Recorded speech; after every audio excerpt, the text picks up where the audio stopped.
जय हिंद दोस्तों, मैं विकास सर और आप सभी को अपना प्यारा यूट्यूब चैनल डीसी क्लासेस में स्वागत है। आज क्लास 10th के विद्यार्थियों के लिए आपदा प्रबंधन का एक छोटा सा टॉपिक हम लेकर आए हैं जिसका नाम है बाढ़। अंग्रेजी में इसको फ्लड बोलते हैं। ठीक है, ये बाढ़ टॉपिक जो है आपदा प्रबंधन का एक छोटा सा टॉपिक है, जहां क्लास 10th के बोर्ड एग्जाम में ये टॉपिक से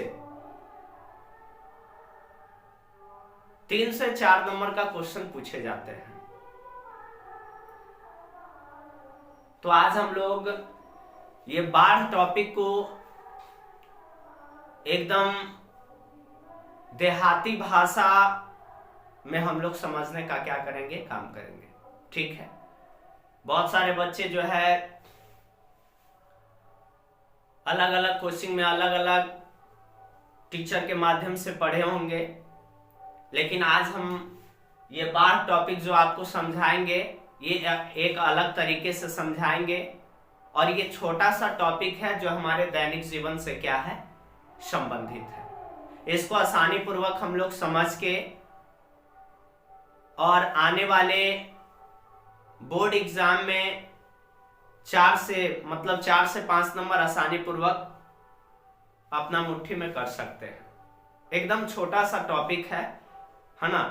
बस आप 10 मिनट हमारे साथ बने रहिए, एकदम खाटी मेथड में यानी देहाती भाषा में जो है हम आपको बाढ़ टॉपिक को समझाएंगे, और समझकर यहां से आप आसानी पूर्वक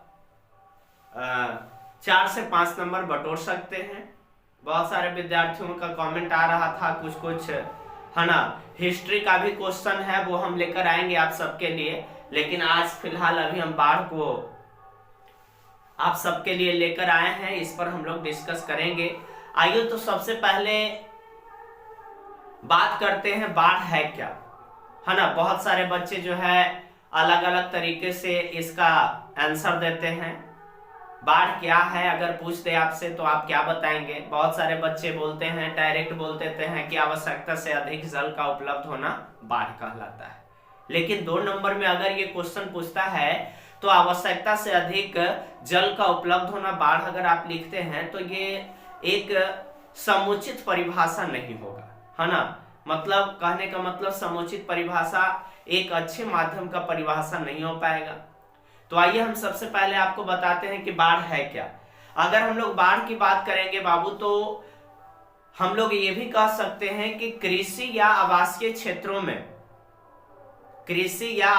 क्षेत्रों में आवश्यकता से अधिक जल का उपलब्ध होना बाढ़ कहलाता है ना। यानी कि जब कृषि या आवासीय क्षेत्रों में जहां हम लोग रहते हैं, जहां खेतों में फसल लगाए जाते हैं, वैसे क्षेत्र में अगर आवश्यकता से अधिक जल का उपलब्ध होता है तो उसको हम लोग बाढ़ कह सकते हैं, है ना।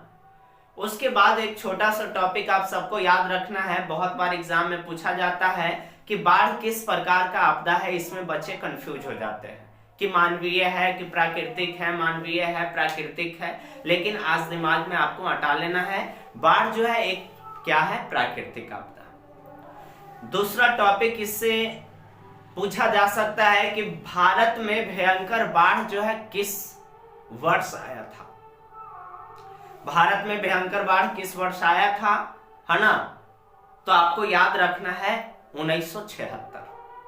देखिए आप सबके लिए हमने यहाँ पे लिख दिया है ना। बाढ़ का परिभाषा भी हमने लिख दिया है।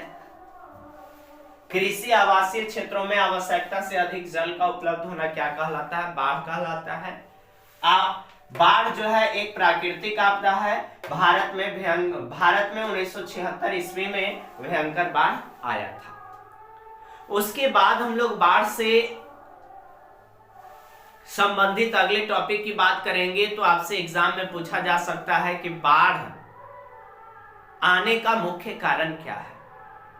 बाढ़ आने का मुख्य कारण क्या है, तो आप थोड़ा सा यहां ध्यान दीजिएगा। बाढ़ आने का कारण, है ना, या बाढ़ के कारण डायरेक्ट आपसे पूछ देगा। तो देखिए हम सबसे पहले लिख दिए हैं वर्षा की अधिकता।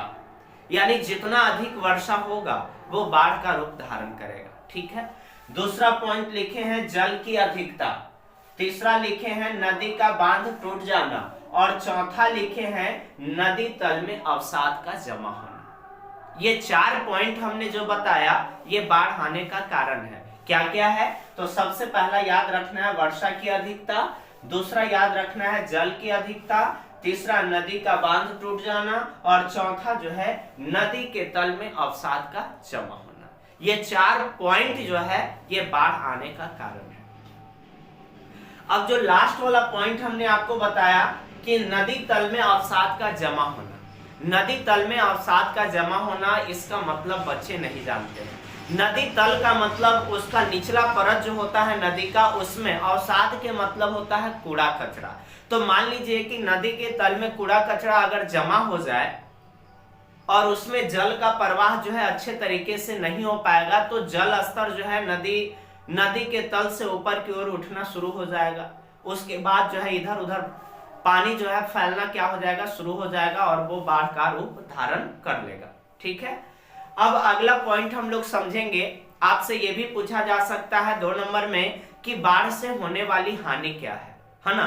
तो देखिए यहाँ पे हमने लिख दिया है बाढ़ से होने वाली हानि भी आपको लिख दिए हैं, है ना। बाढ़ से होने वाली हानि क्या क्या है, सो देखिए आप लोग ध्यान दीजिएगा, है ना।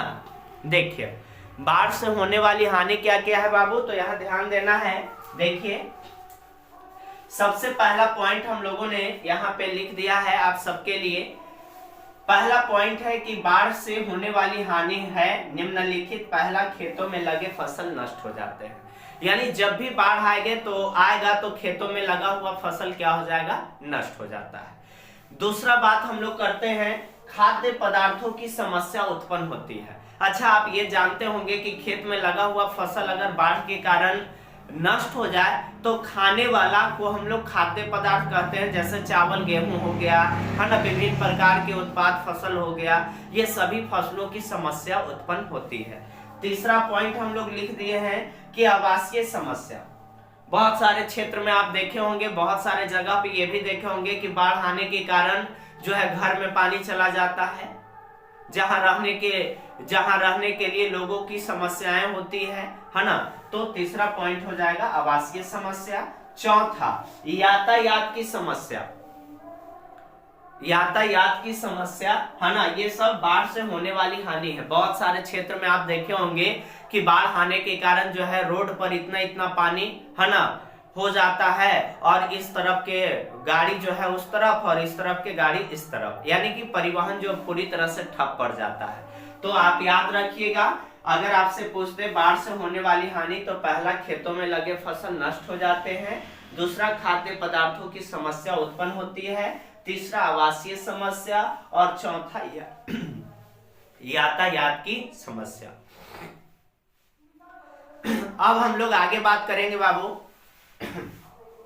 क्वेश्चन आपसे पूछा जा सकता है बाढ़ से ही कि बाढ़ से बचने के लिए किए जाने वाले प्रबंधन, यानी बाढ़ आ जाए तो उससे बचने के लिए हम लोगों को क्या क्या करना चाहिए, प्रबंधन। तो आइए सबसे पहला लिख दिए हम, बाढ़ के समय ऊंचे स्थान पर जाना चाहिए, है ना। बाढ़ के समय ऊंचे स्थान पर जाना चाहिए। दूसरा, बाढ़ के समय गर्म भोजन करना चाहिए। और तीसरा जो है, बाढ़ के समय जल को उबालकर पीना चाहिए। और चौथा पॉइंट है, छोटे बच्चों के लिए दूध एवं पानी की व्यवस्था कर लेनी चाहिए। ये 4 पॉइंट जो हमने बताया ये बाढ़ से बचने के लिए किए जाने वाले प्रबंधन है ना। पहला क्या प्रबंधन है, बाढ़ के समय में ऊंचे स्थान पर जाना चाहिए। दूसरा, बाढ़ के समय गर्म भोजन करना चाहिए। तीसरा, बाढ़ के समय जल को उबालकर पीना चाहिए। और चौथा जो है, छोटे बच्चों के लिए दूध एवं पानी की व्यवस्था कर लेनी चाहिए, है ना। तो ये संपूर्ण रहा बाढ़ से संबंधित जानकारी, है ना। आप चाहे तो इसका स्क्रीनशॉट कर सकते हैं और कर भी लेंगे, है ना। ये आपके लिए इंपॉर्टेंट है एग्जाम के दृष्टिकोण से, तो इसका आप स्क्रीनशॉट कर लेंगे। दूसरी बात हम ये कहना चाहेंगे कि यदि आप हमारे चैनल पे नए हैं और इसी तरह के वीडियो आप पार्ट बाय पार्ट चाहते हैं, तो प्लीज हमारे चैनल को आप सब्सक्राइब करें, लाइक करें और कमेंट करना ना भूलें। इसी तरह के छोटा छोटा टॉपिक जो है हम आप सबके लिए लेकर आते हैं और आएंगे भी, जो कि आपके एग्जाम के लिए 100% कारगर होगा, है ना। इसको आप पढ़ के, है ना, क्लास को करके और ज्यादा से ज्यादा नंबर आप प्राप्त कर सकते हैं। तो आप जरूर चैनल को सब्सक्राइब करें और लोगों के पास शेयर करना न भूलें। फिर हम आपसे मिलते हैं अगले वीडियो में, तब तक के लिए आप सबको thank you all of you.